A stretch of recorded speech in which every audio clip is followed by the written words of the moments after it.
This is Curtis coming at you from Ace Per Head Studios, once again covering the NFL 2021 season. Got some film study for you of our Dolphins against the Panthers. Going to dig in pretty deep with Tua and the offensive line.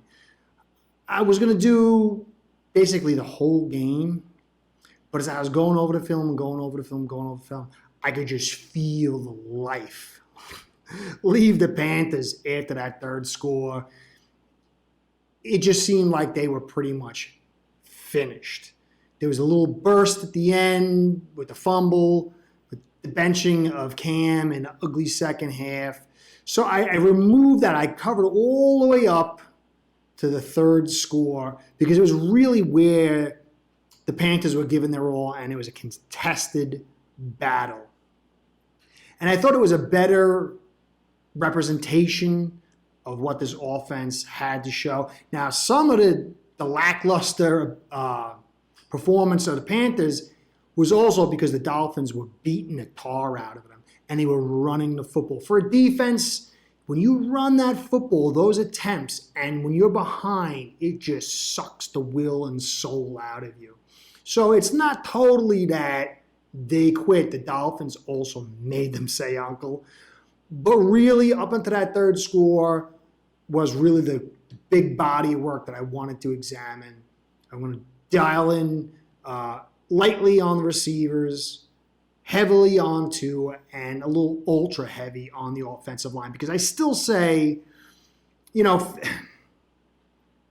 fans, everybody was like, this team is terrible, worst team ever. Flores stinks, the defense stinks. And I kind of had been preaching since week one, there was issues, but they were correctable. A lot of fans, after the defeat of the Patriots, were going to go, 14-3 or whatever. And I said, there's issues. Look at these issues. Then Tua got knocked out, and people kind of just felt the bottom come out of the team. But I kept saying, well, look at this. Let's kind of stay even-keeled. And I'm trying to say that now, too, because it's back up to 11 as far as the excitement, which is good, but it's getting a little overzealous in my opinion. Not to say that we can't win throughout and go 10-7 or whatever the case may be. I'm not saying to cap the ceiling. But what I'm saying is understand that this offensive line is the most critical unit in all of football. I say it over and over and over again. The NFL offensive line makes the NFL world go round. Consistency is built off that. Everything on offense and defense starts and is generated from the offensive line.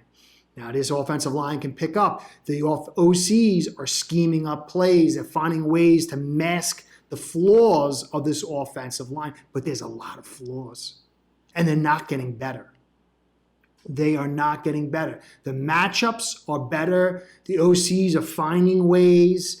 Tua is getting better. But really, maybe Hunt is getting a little better here and there.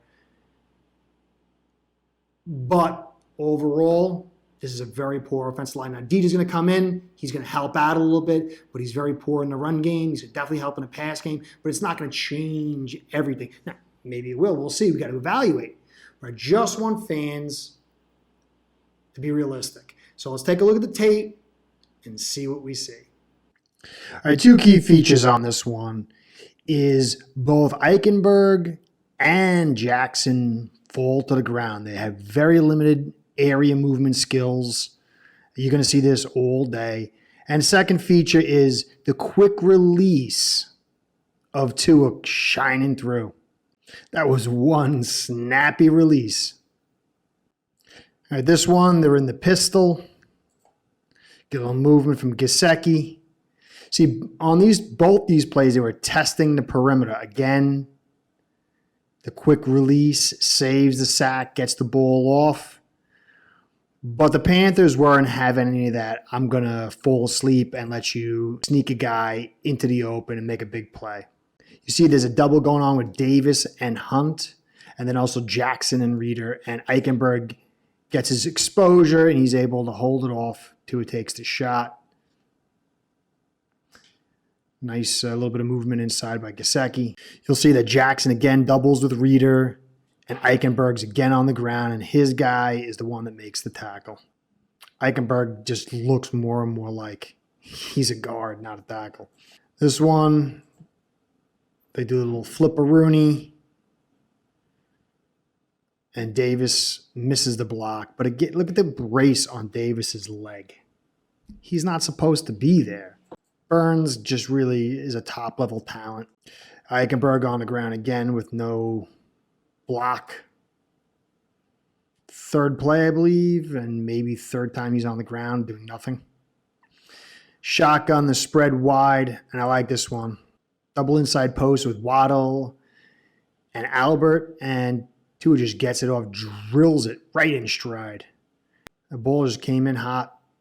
Nice throw, nice catch. And I've been talking about this for a long time, attacking the middle of the field. We spent the first 4 or 5 weeks just not even daring to attack the middle. Run out of the single back. To Gaskin. Let's check the blocking. So you got that slide thing going. Hunt's sliding down the line. But Jackson just can't get the block. 95 gets off the block, kills Hunt, and really interferes with the play. I mean, he still picks up a couple. But that was a total breakdown.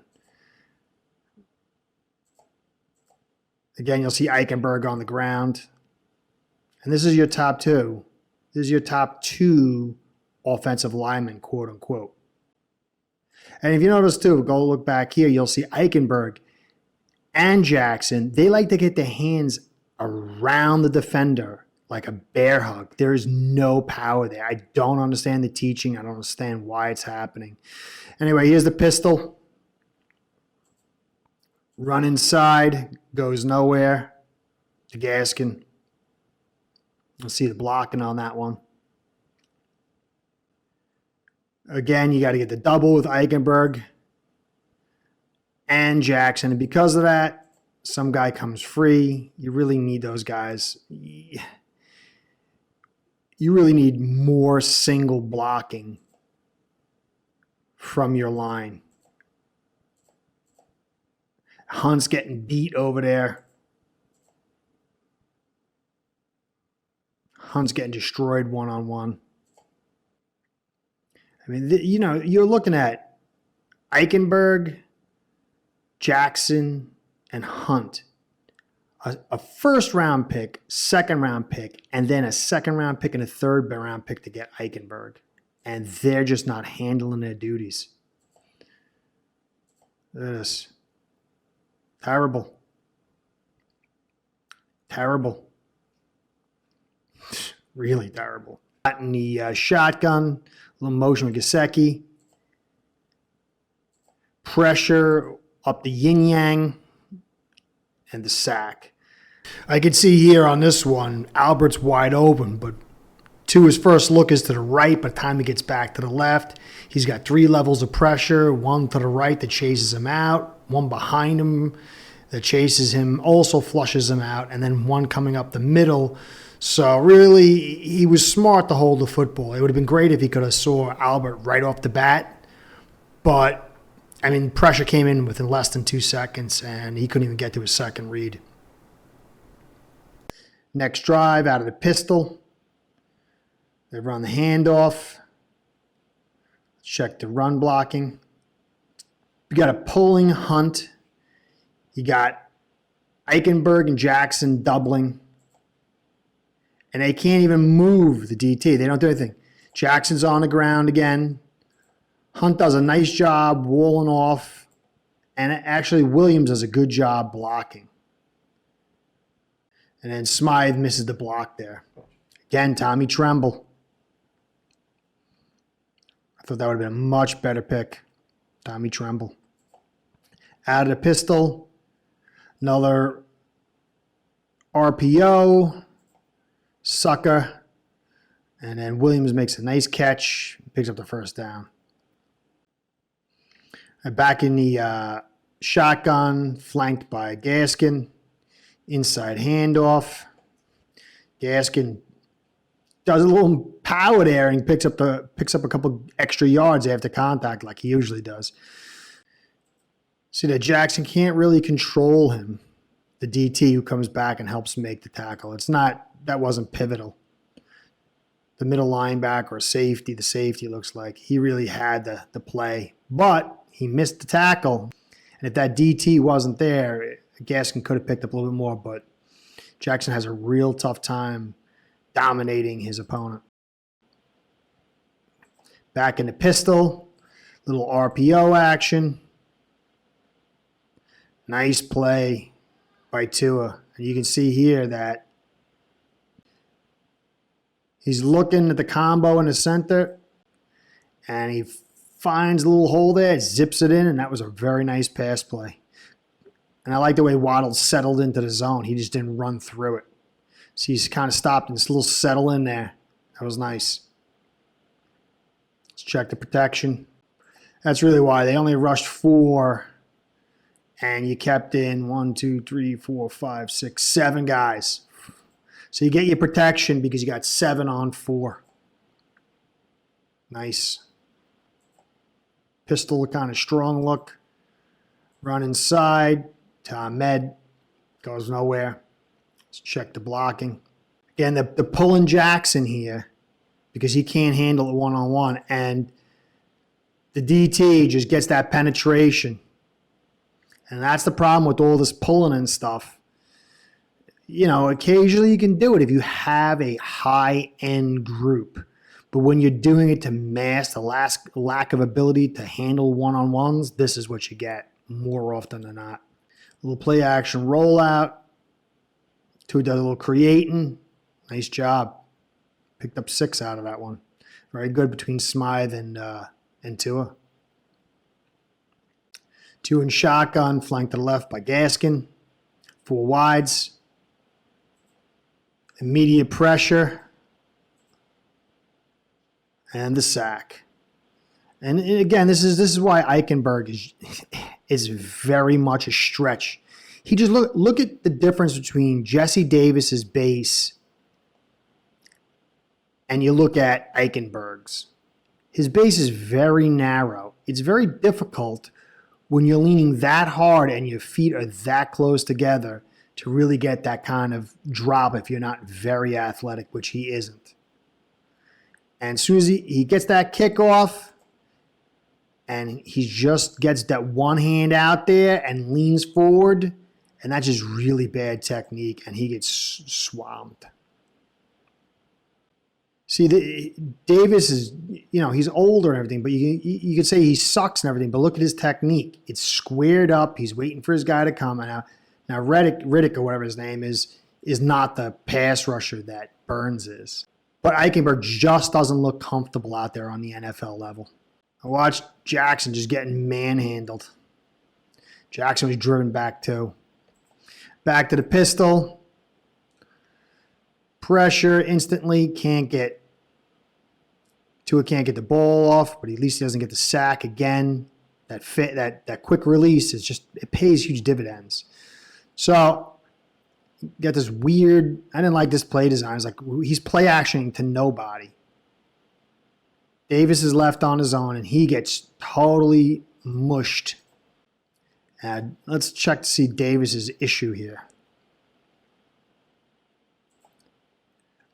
Oh, he just comes in and he gets the club and dumped. He just went in too tight. That was a great move by 90. That was a great move by 90. He overset. Davis overset. It's a shame. Guys, look at that. Right there, breaking open. It's a shame. That could have been a big play. I like Williams coming out of the backfield like that. Inside handoff. 3-4 yards. Nice little run. Let's check the blocking. Jackson and read a double. And I like the way Jackson peeled off to make this block. That was a good play by Jackson. That was a good play. All right, so now we got to really see the physicality of the Dolphins. They get the ball with 10 yards to go in the red zone. A little strong-looking pistol. Inside handoff goes nowhere. Let's check the run blocking. Now you get the movement. See, look at this. You've got your tackle who's 18th overall, who's slid into an easy position at left guard, and you leave your fourth-string center to block the DT on his own while you send Jackson down the line of scrimmage. And then the fourth-string center gets beat. Don't like the sliding. It just seems like the hiding certain guys, trying to way overcompensate. Shotgun flank by Gaskin. That's a sweet play right there. Drop back, pretty good protection. Look at that. Little bit more maybe inside, but that was a sweet play, man. Lindsey has a single back. Play action. And there's that nice post where Waddle took it. Motions into Tua, rolling out. Little bit of a risky play there to Hollins. Let's see how it looks. Sees him open. No wonder he threw it. Little behind. Little behind. A little bit of a risky throw. If he'd put it out in front of him, it could have been a touchdown. That's something you work on. Most of that is they bid on Gaskin. Nice. And then Tua does a smart thing. I like that too. You slide. Slide and stay alive. I love that. Wildcat action. And Gaskin, what a move there. Makes one guy miss, breaks 2 tackles, and picks up the touchdown. All right, you can see clearly there was a lot of good play calls that took advantage of the Panthers. Schematically, these OCs created ways to win and had some very good dialed-up plays. Still a little inconsistent here and there. I think a higher-end OC would be more effective for us. But the bottom line is the O-line. All those failings, all those key picks, they could pan out next year. They could pan out next week. But as we are right now, there's a lot of issues on this offensive line. And Tua is improving despite it. But some of this, too, is because he's not getting that interior pressure. That's the most critical pressure for any quarterback, but especially Tua, because he's not fast enough to get to the edge and break to the outside. But inside, you could see him. He resets fast. He's got that release. He can climb the pocket. He's got short area movement, and he can break out and hurt defenses. So that interior pocket, when that's clean, it makes a huge difference. And he looked good. OC schemed up a lot of wins for him, but he dialed in some wins for himself. And this O-line did not make it any easier. Dolphins had a good win here. I'm a little concerned this matchup against the Giants. They have 2 very potent interior D tackles. And a lot of the stuff we're doing depends on a clean interior. And if we can't do that, it's going to go back to ugly days and people are going to start losing their mind again. But it's really just a matter of matchups, guys. It's not that we suck. It's just the matchups aren't working with the talent we have. And really, if you look at every area, it's been built up pretty well, except for this offensive line. So keep your eyes on this offensive line. Keep hope. Good news is Tua is what you saw the last 2 weeks is what Tua should have. A fairly clean pocket. Fairly clean. And it's not as clean as it should be, you know?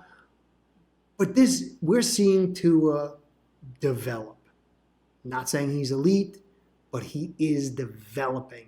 And however you slice it, this is good news for the Miami Dolphins. So I hope you enjoyed the film study. Please give me your evaluations of what I saw, how I presented it. Some people commented they wanted more graphics, so I did some dialing in of still shots and put some graphics in there to be more clear and concise.